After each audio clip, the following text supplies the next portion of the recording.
everybody, and welcome to our April episode of All the Year Round. We're a monthly seasonal podcast that looks at British and Irish literature in the 19th century. I'm one of your hosts, Emma Probert. I'm working on a book about Jane Austen and Elizabeth Gaskell on the novel of manners. And I'm Dr. Hayley Flynn, and I look at dreams, especially in periodicals in the 19th century. And as promised, we have our guest, our lovely friend and wonderful colleague, Dr. Jacqueline Favaloro. So Jackie, can you tell us a tiny little bit about yourself? So I have most recently completed my PhD looking at Charlotte Brontë and the role of folklore and fairy in her work. Yes, and I knew from the very start, I was just like, Charlotte Brontë, we have to have Jackie on the podcast. I want to hear all of the thoughts here. And why Charlotte Brontë today? And why Charlotte Brontë? It's because it's Charlotte Bronte's birthday today. Happy birthday, Charlotte. I believe that I said this on the show, I want to say 207th. I think it's her 207th birthday. So yes, happy birthday, Charlotte. This one's for you. And of course, Jackie, you look particularly at fairy in Charlotte Bronte's work. But before we get into that with Charlotte Brontë, fairy itself is quite interesting, just generally to the Victorians. So what did they think fairy was? What did it mean to them? Yes, so fairy to the Victorians, there's not really a straightforward answer. Fairy meant different things to different people throughout the period, and that is one of the things that I found really interesting kind of in my own research. There's also been kind of a lot of confusion between what fairy and folklore is compared to fairy tale. The Victorians were also very interested in fairy tales. However, my research kind of differentiates between them, focusing more on kind of, the oral folklore and folk tales, and more kind of fairy creatures rather than things like Cinderella or Sleeping Beauty. Yeah. I think there's that is an interesting distinction. And obviously fairy tales don't necessarily feature fairy at all, do they? You've got things like Little Red Riding Hood and, Sleeping Beauty does have one. Yeah, Sleeping Beauty's got a few in them. Yeah. But does Snow White? I mean, Snow White's she's a sorceress. Witch, I'm not sure right? if that counts. Yeah. Or would you say that counts? It's a bit tricky. Again, this is something that I've always kind of struggled to define in my own research. So the word fairy kind of encapsulates more than just like a fairy creature. So like you were just mentioning, kind of Sleeping Beauty has, we have the three kind of fairies that, follow her around and things like that. So fairy could include a fairy, singular, but fairy can also include kind of the collective of kind of the realm, which could include things like goblins, things like banshee, things like, guy trash, all sorts. In addition to just kind of pertaining to something that is enchanted or enchantment.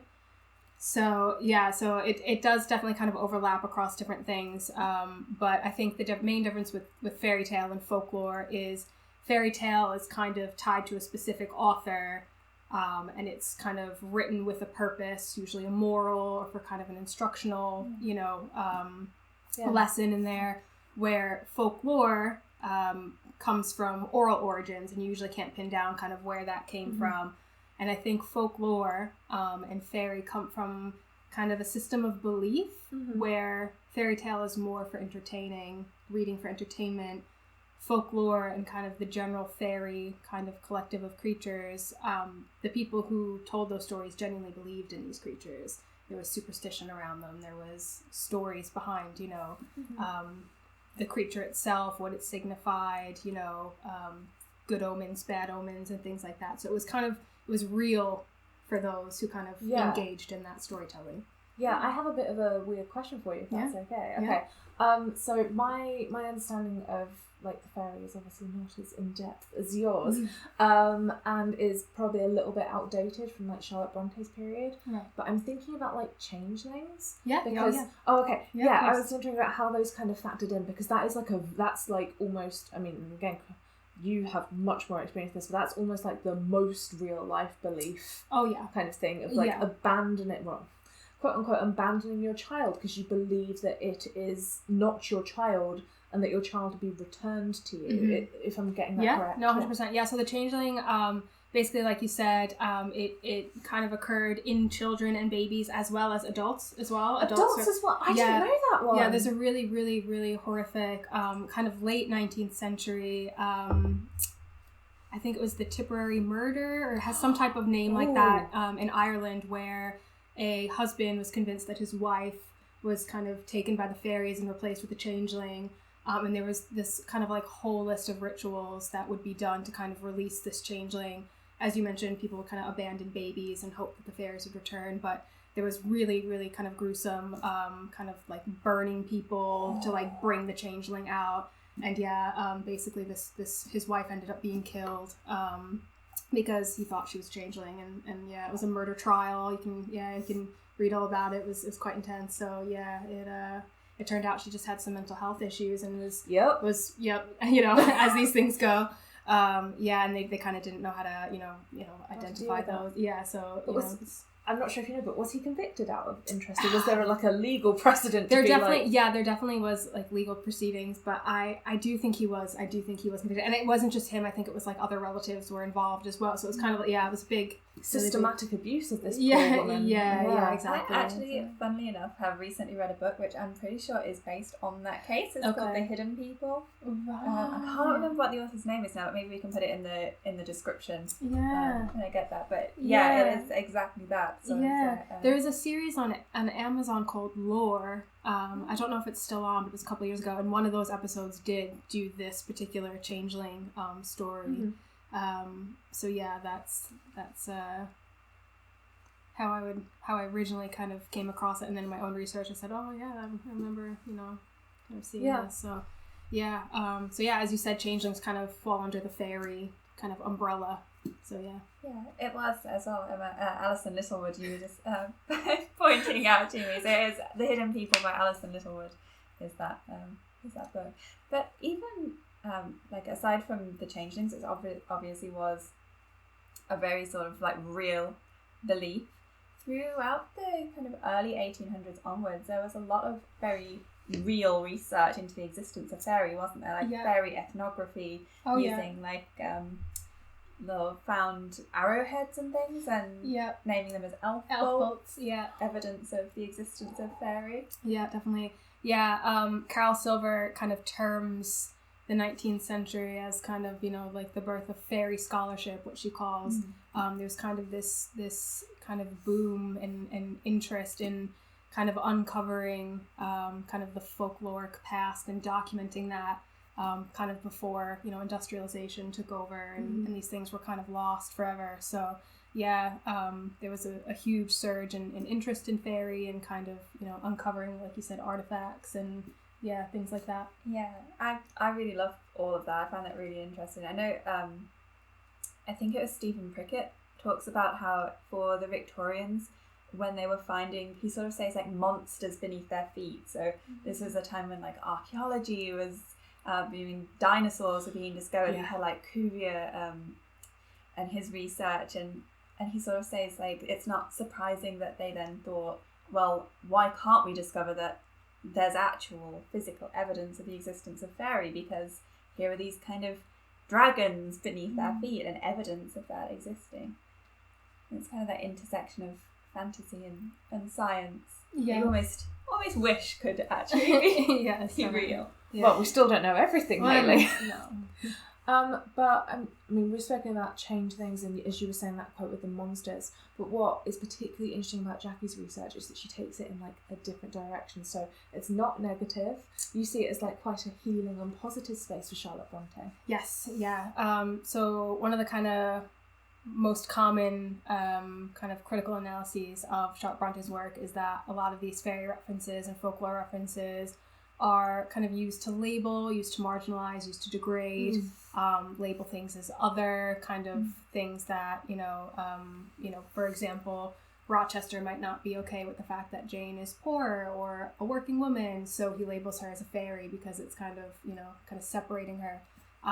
But I argue that actually these references are quite empowering and they're healing, and that fairy and folklore and Fairyland offer kind of a unique space to heal therapeutically.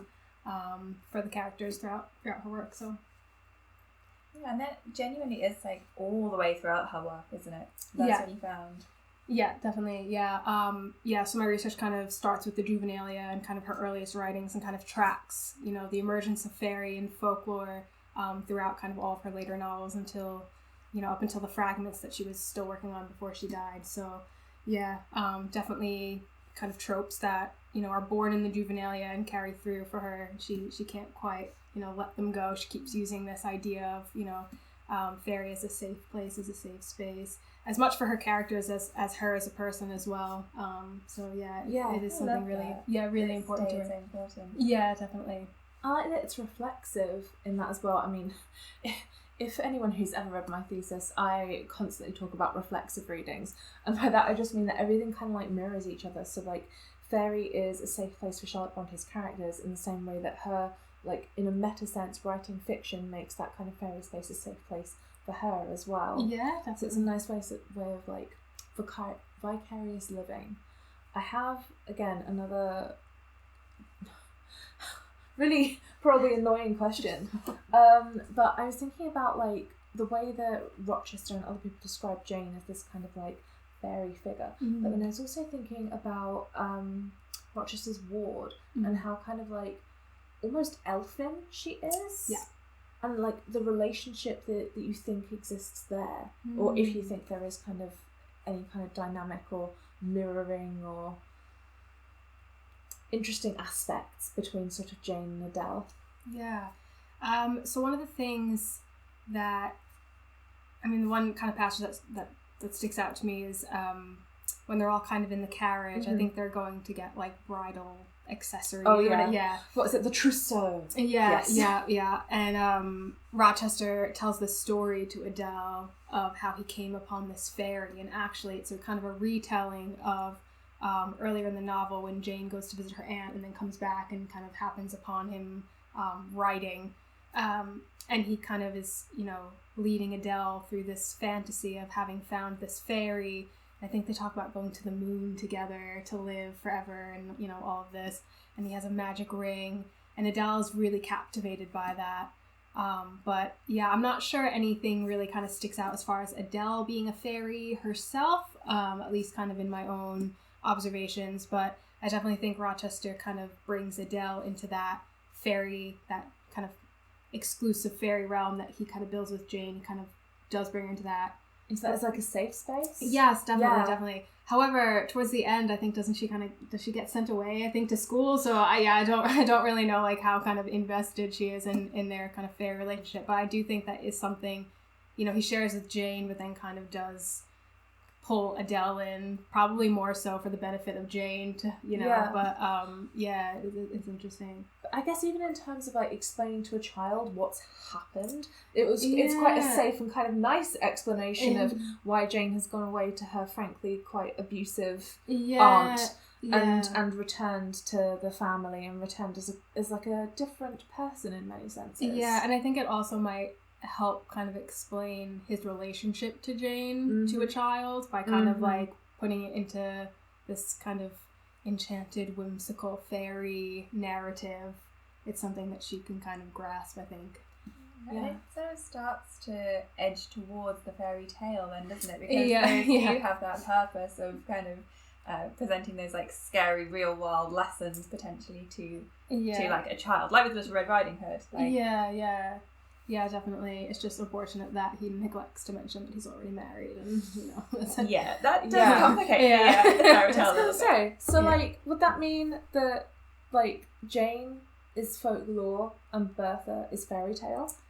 That's an interesting way of looking at it. I tend to kind of view Bertha as reality, kind of intruding on the couple's kind of because the way that kind of the Rochester Jane dynamic is very much fueled by Rochester. Jane doesn't really kind of she participates, but she doesn't kind of initiate, which is kind of important to kind of understand their dynamic.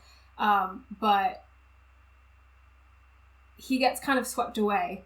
He starts to kind of, shower her with things and keeps referring to her as, fairy. He says, like, I'll put rings on your fairy fingers and all this.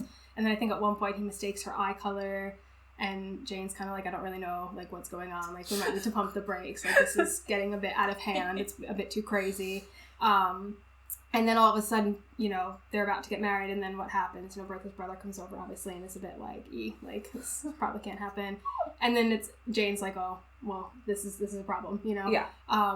And Bertha kind of just rips through the narrative once this kind of, swirl of fantasy and fairy and starts kind of kicking off. Bertha kind of enters the scene as, like, this reminder of, like, actually, we can't get too swept up in Fairyland. We do have reality, like, I'm here, obviously. So that's kind of one function of Bertha that I found. The other is, there's actually a, you might be familiar with the Ladies magazine and kind of your research. So this was actually kind of fun to kind of, like, deep dive into and find, but there's a tale from Ladies magazine. The exact date I don't have off the top of my head, but it is called Malevola and Benaya, I think is the way you would say it. It's basically about two fairies. One is a good fairy, one is a bad fairy. One kind of helps people and is, very nourishing and very just, supportive presence. Yes, exactly. The other is she grants people's wishes, but only wishes that they know they'll regret, and then be kind of cowering, like, please reverse it. That's kind of like her vibe. Yeah. So this story is in the Ladies magazine, and it actually is mentioned later. It's kind of referred to in Villette. But I do think that it is in Jane Eyre, just a bit more indirect, and I kind of think Jane is that Benaya, and then Malevola, the evil fairy, is kind of Bertha. So it's kind of like two sides of the same coin, where we have, the light, bright, airy fairy Jane Eyre, and then we have Bertha, who is this, malevolent goblin kind of persona. So it's kind of like the balance of the two sides. It has quite literally only just occurred to me that we have, like, earth and air literally in the name. That's, only just... It's, because my mind is blown because I had not got the earth thing. The air thing was there. Wait, who's water? Because you have Helen Burns. Is anybody water? For some reason, my brain, like, St. John, I don't know how he would be, but I don't know, he's a bit of a wet blanket. The rivers. There you go, the rivers. Yep, the rivers. Yeah, that actually... They're all there. Elemental, and in fairy lore, we have elemental fairies. We have, I mean, this goes back to Sir Walter Scott, who, well, it goes further back than that, but his research kind of talked about the origins of fairies and the Scandinavian origins, and their words would literally be something like, fairy of the air, fairy of the water, fairy of the... or elf, that word would be elf. But elf, the mountain, the air, the water, elemental spirits kind of thing. So this kind of connection to the earth, to the land. This is the important part of fairy lore, isn't it? Rather than fairy tale as well. Definitely. Yeah, it's really interesting that you mentioned that about Bertha as well, because she's kind of like that grounding, reality of not getting too swept up. I think that is one of the kind of common themes across the Victorian relationship with folk and fairy, is like they like to indulge, but they're also very aware of reality, and it's almost kind of like that Victorian guilt of, like, duty over pleasure kind of thing. So I think you kind of see that with the Bertha Rochester Jane dynamic of these two getting swept up in their own little fairy safe space, and then Bertha kind of reemerging, being like, oh well, remember me. Hey. I have just had, like, the weirdest thought here of, like, elemental fairies and how they might be defeated. It's like, if we think of Helen Burns as a kind of, like, fire fairy, she dies, I think, of consumption. And it's based on, I think, is it Rowhead? Which also had the same thing, and that's usually connected with dampness and, like, water, and like the place being too damp and so people get sickly. And Bertha, who's ground, like, she's scorched earth because she's killed by fire. I feel like we might need to dive a bit deeper into this whole elemental, the elemental vibes. I'm really interested in how Rochester fits into this, though, like, between those two different aspects. So do you think it's him actively creating that safe space for them to exist, and how do you think he sees himself in relation to, like, Fairyland? So I do think, like I mentioned, he does kind of initiate. Jane, before she meets Rochester, she kind of has her own, obviously, the experience in the Red Room, where that's kind of the start of her own kind of crafting Fairyland as a healing space, as a therapeutic space. Obviously, she sees herself in the mirror as a fairy. And there's loads of kind of this idea reoccurring throughout the novel. She sees, like, you know, a fairy hollow, and then kind of later when she flees, you know, Thornfield, she's quite literally in a fairy hollow for safe space overnight, you know, kind of in the land. But as far as Rochester goes, I mean, he kind of just comes up with the fairy references after they meet for the first time, you know, and it's kind of like... He's coming up with it on the fly. Exactly. Yeah. So he's obviously, like, quite knowledgeable about fairy lore anyway. But yeah, and it's kind of almost like this bantering, you know, like, you know, he says, oh, you know, you bewitched my horse, you're waiting for your, you know, your people, your, you know, the men in green, he says. And she says, oh, you know, no, of course, they left England ages ago. Like, no way was I waiting. You know, it's kind of like this... I don't want to say flirty because, like, I don't think she would dare flirt with, you know, but it's almost kind of like this bantering back and forth. And kind of as the novel progresses, it gets kind of more and more. And there's this scene as well where I think they're, like, both on the grounds, and he kind of takes her into this leafy enclosure and says how, like, this space is so beautiful, way more beautiful than Thornfield. And I think Jane's kind of like, what do you mean? Like, it's a beautiful mansion. And he describes it as like a bleak dungeon compared to the natural beauty of kind of this, you know, little enchanted hollow space that he kind of like pulls her into. So it does seem kind of throughout the novel that he's trying to pull Jane into this space. And obviously there's a lot of argument around kind of, well, you know, Jane's obviously a woman. She's, you know, a governess. She's a working woman. She comes from a background where she doesn't really have family. She has a need to create a safe space. Like, why would Rochester need to create a safe space? But at the same time, like, he might, you know, be a male and, you know, have money and whatnot. But he obviously has his own things that he battles with as well. And obviously this is a more sympathetic view of Rochester than many might have. But obviously he does need healing to some degree. You know, he does need that. He craves that. So yeah, it's I think it's just kind of him seeing Jane as kind of a similar, you know, Jane even says something like, he's not of their kind, he's of mine. So it's kind of like this mutual recognition between the two as identifying themselves as kind of similar in, you know, their need to heal, their need to, and they both kind of craft these fairy spaces. But as I mentioned, kind of throughout the whole novel, it's Rochester kind of building this scene and kind of drawing Jane in, and Jane doesn't really draw him in until the very end. So it is kind of this push and pull until obviously the end of the novel. But when there's conclusion, do you see the end of the novel as like the final healing? That's a good question. I also don't know how I see that. I know. I feel like, is healing ever really final? But nice. yeah. But I think as far as kind of like the story arc, it is like a good place. Obviously, they both kind of reconnect in Ferndean, and that is quite literally like a fairy hollow. It's secluded. It's wrapped kind of in, you know, trees and all of this. It's deep in the woodland. And Rocher's busy physically healing. Yeah, exactly. He's obviously physically healing. And yeah, you have this exchange that takes place between them where Jane refers to him as a brownie, and that's kind of the first time she kind of refers to him as a creature of fairy.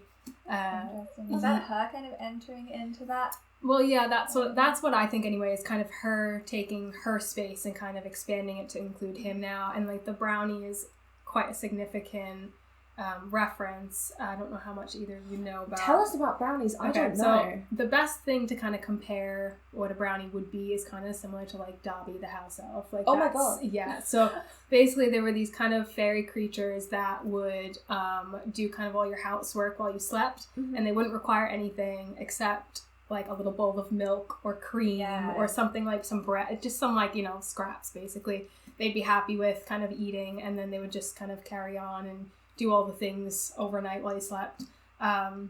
So they're quite domestic. They I think they can be quite nasty. If you they were very proud, and they would mostly kind of be seen in rags, and if you tried to kind of present them with clothing, obviously where Dobby would be a free elf. brownies would be, they'd take it personally and they'd say, okay, I'm leaving, and then they'd go and find another family to serve, kind of thing. So yeah, but it links them with the domestic, and it links them with the home, and it links them with, you know, kind of that idea. So the fact that Jane refers to Rochester as a brownie is almost kind of like taking him into their domestic relationship, and you know, they find a home together, and so it is quite a unique. And she doesn't make him like Oberon, like King of the Fairies or anything. No. She makes him a very domestic, humble. Yeah, someone who's in servitude to the home. Yeah, exactly. Yeah, definitely. Yeah, they kind of don't end as, you know, kind of a fairy queen and king. They kind of end it as, you know, kind of just humble little kind of woodland fairy folk just living, and Well, we're on the subject of Jane Eyre generally, but just that connection between Jane and Rochester. Have to go here because obviously with Jane Eyre, with Brontë generally, there's also quite a lot of dream links and kind of trance, and I wonder how much you think that is connected to fairy, maybe especially in Jane Eyre. Is that something that is part of Bronte's vision of the fairy world? Is that also an escape place? Yeah, well, I mean, obviously one of the most notable references kind of in Jane Eyre is once Jane hears kind of Rochester calling out, and then she kind of knows, you know, to go to him, which could, you know, go back to the fact that they do have kind of a fairy connection. So, yeah, I definitely do think there is a link between kind of fairy realms and sleeping and dreaming. A lot of the kind of poetry and prose in the annuals of the period would have people kind of falling asleep and being transported. And Brontë kind of mirrors that in some of her juvenilia as well. Kind of her characters will be in the woods and sit down and fall asleep, and then kind of, you know, and then they wake up, they think it's real, you know, obviously, and then they wake up to find that actually they were sleeping. So yeah, I definitely think there is quite an important relationship between kind of the trance and sleeping and dreaming and fairies.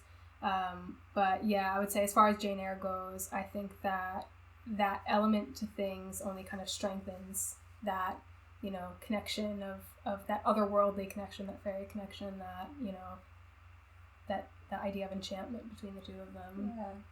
Yeah. So in their juvenilia, does that become a lot more kind of literal then? That is a way for the character to enter into the realm of fairy through dreams? Yeah, so it's a bit of both. Like I said, there definitely is, you know, the reference of someone sleeping and experiencing, but then it's quite experimental, the juvenilia. We have fairy in loads of different ways.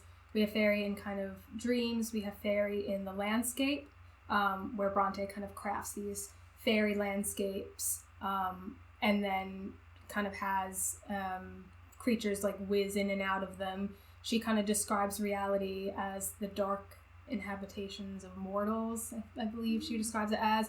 And then we have Fairyland it's almost, if I'm not sure how familiar you are with the New Jerusalem from the Bible, but it's, no, tell me. It's almost kind of like, you know, like streets of gold and pearl and, you know, precious gems, and it's like this beautiful landscape. But then she also kind of invites fairy creatures into this landscape as well. And she refers to kind of these scenes as fairylands outright as well. So she definitely has kind of conscious characters in these places as well.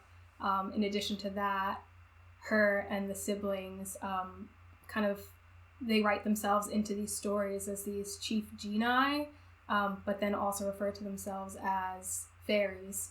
So it's kind of like they're fairies as well in the writing, in addition to kind of being like the fairies looking over the scenes and the settings and everything like that. So yeah, it's quite, there's loads of fairy in the juvenilia, and it kind of presents itself in many different ways. So yeah. Cool. Yeah, it is very cool. I just love the fact that they kind of created that as an escape. Sort of very early on, and that became like an important part of the writing that then carries on even when it's not kind of as literal, even when it's not transportation kind of into fairyland, it's still firmly there. It's still that space of comfort, of healing, the place to escape to. And I do think that definitely does connect with dream, and there's when thou sleepest as well.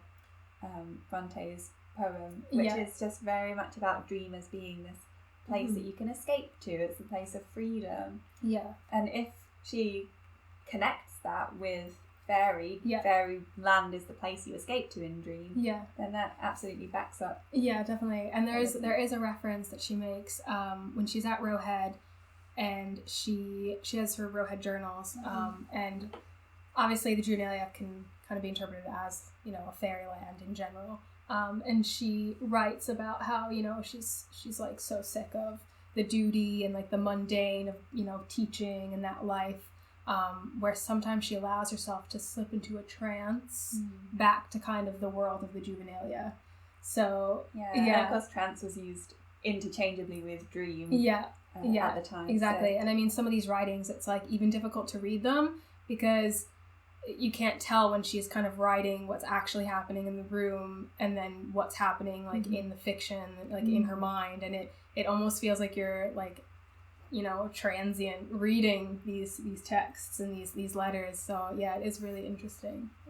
Yeah. It does create that kind of almost like a traversable boundary. It sounds like that's kind of what you're saying happens in Jane Eyre as well. It's kind of slipping between reality and fairy. Oh yeah, definitely. It's definitely kind of like this liminal space where it's like not quite reality, but it's not quite, you know, fantasy. It's kind of like this, they're able to just dip in and out and kind of hover between, and sometimes you can't really, you know, there's, again, Jane Eyre, there's a scene where they're outside, and a lot of things happen to take place during twilight, right, which is like the hotbed for fairy activity, you know, and I think it's kind of around that tide, like eventide, and she sees Rochester, but Rochester doesn't see her, and he's watching a moth, and it's an otherworldly moth from, I think he says it looks like something from the West Indies, which obviously, you know, a moth from the West Indies wouldn't be in Britain.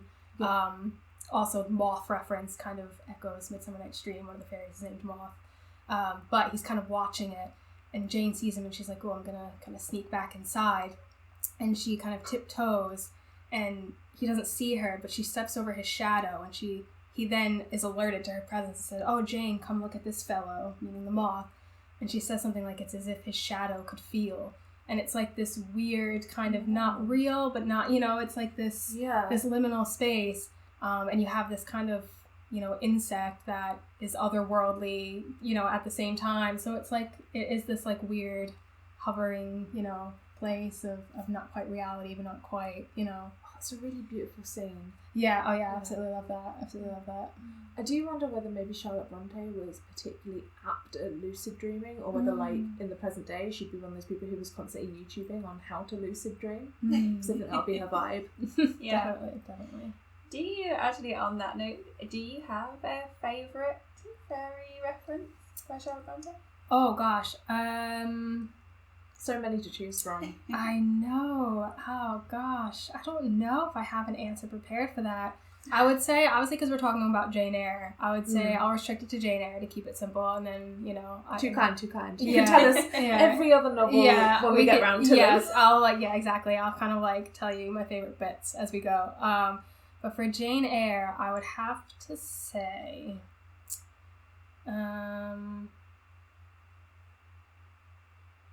I think it would have to be kind of like the original Fairy in the Mirror reference. Yeah. Because, you know, I think she says something like her eyes like glittering and like specks in the gloom or something like that. And there's a lot of really beautiful kind of descriptors in that passage.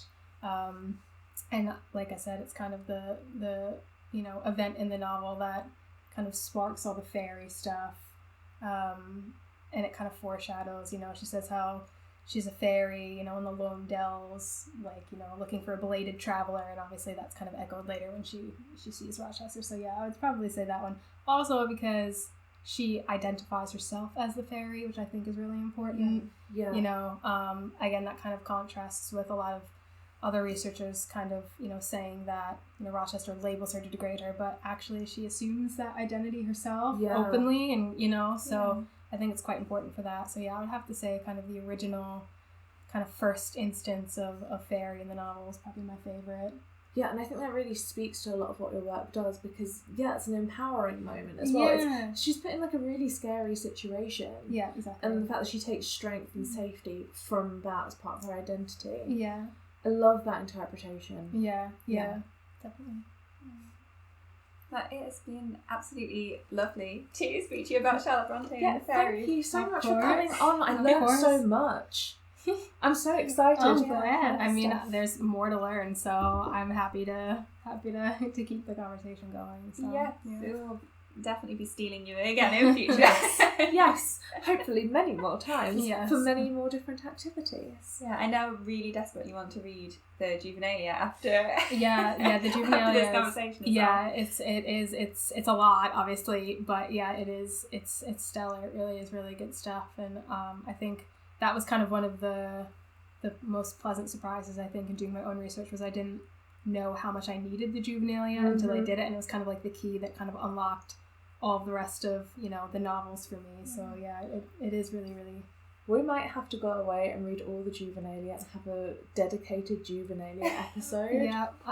That's... Because every single time I hear somebody talk about it, I mean, obviously most of you speak to you, but we went to go and see, I think you were there, we went to Emma Butcher's talk at the Victorian Spring Seminars at the University of Leicester, and Mona Albasam, who also did her PhD in Brontë, I went to go and see her do her probation review before you sort of move on PhD wise, and every single time someone talks about the Juvenilia, I have two emotions, which is I have to read this and consume this, but my second emotion is I know this is going to consume me, and I'm going to be one of those people who's just like, there's this whole world of all of these, the four siblings, and they all have different vibes, and they all do, and it's all intersecting. So I just need to be emotion prepared to be completely overtaken. I mean, it is. It's great, and like you said, they definitely have different vibes, because you definitely see kind of Anne and Emily go a different way than kind of Charlotte and Branwell, and then even Branwell, as they get over, kind of takes it in a different direction, and it's great. It's really interesting, and I think that it really kind of lets you kind of see their personalities, and you can kind of understand their writing styles having stemmed from that. So it is great. It's great.